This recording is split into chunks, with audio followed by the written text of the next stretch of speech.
Le syndicaliste Abdoulaye Sow qui s'est sauvé du débat avec le camarade Aboubacar Souma du SLEG s'est fait voir cette semaine sur la crise au sein du mouvement syndical. Avec la division aujourd'hui, on ne parle de nous nulle part. Nous avons même perdu notre rang protocolaire.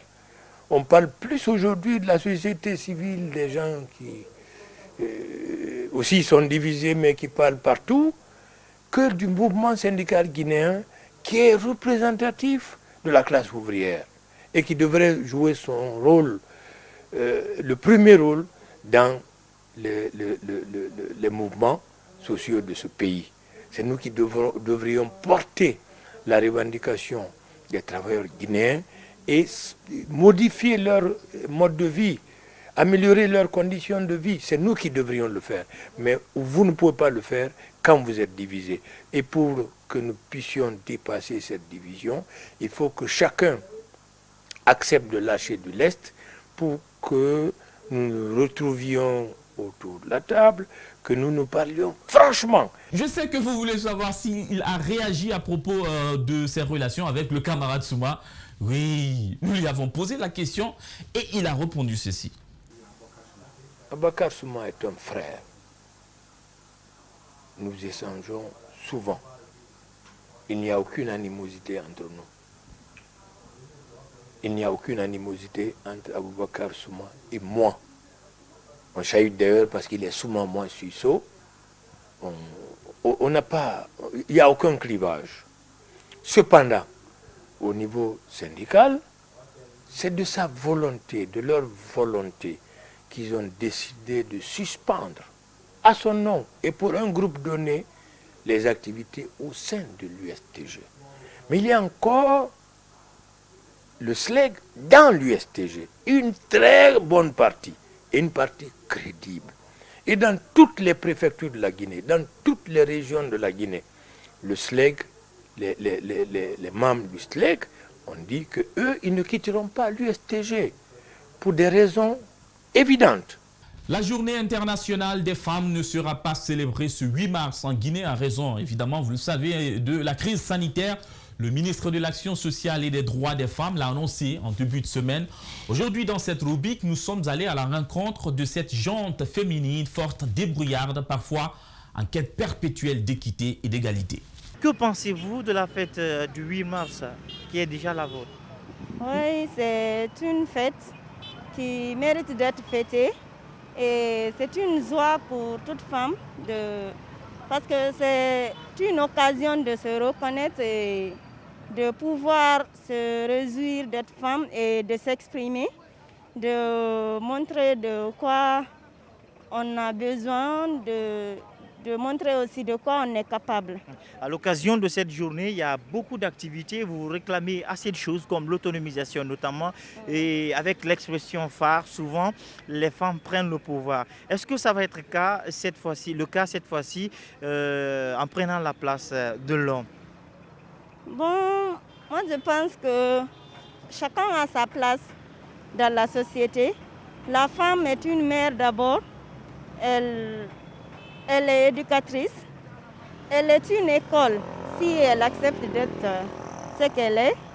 Et je pense que oui, nous devons réclamer nos places et les avoir aussi et nous battre. Est-ce que ça vous arrive parfois que vous pensiez à jouer le rôle de l'homme à la maison, notamment payer la dépense et assumer quelques responsabilités? Oui. Dans certains cas, oui.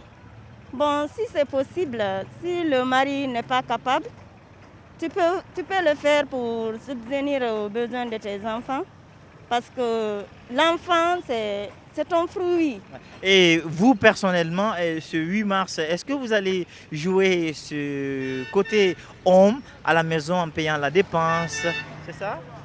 Bon, oui, je ferai une surprise quand même.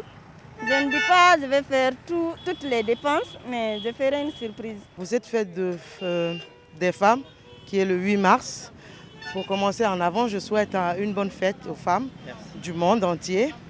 Que Dieu leur donne la force, qui les aide à survivre, à aider leur époux, pourquoi pas leurs enfants. Est-ce que vous aidez votre époux? Bien sûr. Et en faisant quoi? en faisant le ménage, en contribuant aussi, pourquoi pas, dans les dépenses de la Le maison. ménage à la base, C'est la femme qui doit le faire, Ouais. normalement. Mais je l'aide dans les dépenses parce que c'est deux mains qui se lavent, d'accord? Je travaille, il travaille, à la fin du mois, on se fait on se fait les calculs et puis on ne le sépare. Ça me fait pas mal. Parce Est-ce que ça va être le cas ce 8 mars? Bon, pourquoi pas ce 8 mars, je crois que c'est moi qui lui fera une surprise. Vous Parce portez en fait le pantalon à la place de l'homme? que ce jour-là, il Dépend. Inch'Allah, Ah ouais. je le promets bien. D'accord. Je le promets bien. Ça va être la première fois à célébrer? Non, non du tout. Les autres fois, c'est lui qui me fait des cadeaux, tout ça. Il m'achète des pagnes ou tout ce que je veux.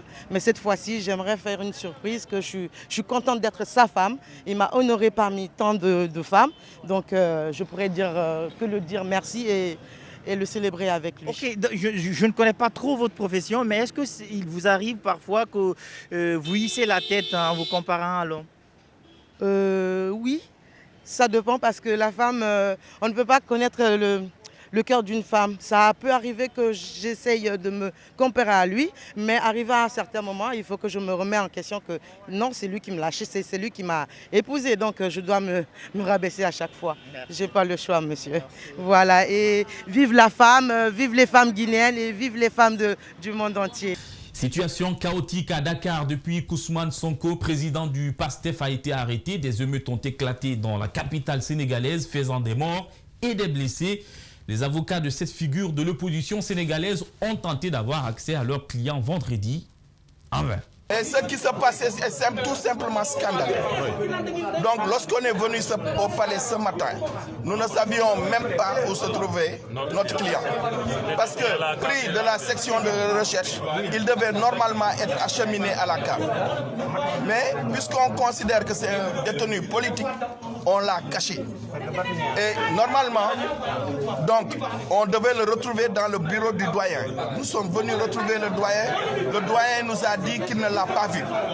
Et c'est par hasard qu'on l'a retrouvé au niveau du poste de police. Et aujourd'hui, donc, il l'a fait entrer dans son bureau depuis 11h03 minutes. Et il est 11h24 minutes. Et on nous informe, après qu'on ait fait du boucan, qu'il a décidé de renvoyer l'affaire à lundi. On ne sait pourquoi. Et il sait que tous ces avocats sont là. Même avant qu'ils ne le convoquent, nous étions là. Ce qui est tout simplement scandaleux. Voilà. Et dire que tout est parti d'une histoire de massage avec une masseuse professionnelle qui dit avoir été abusée.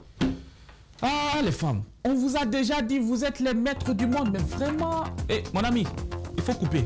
Merci, c'est fini pour aujourd'hui.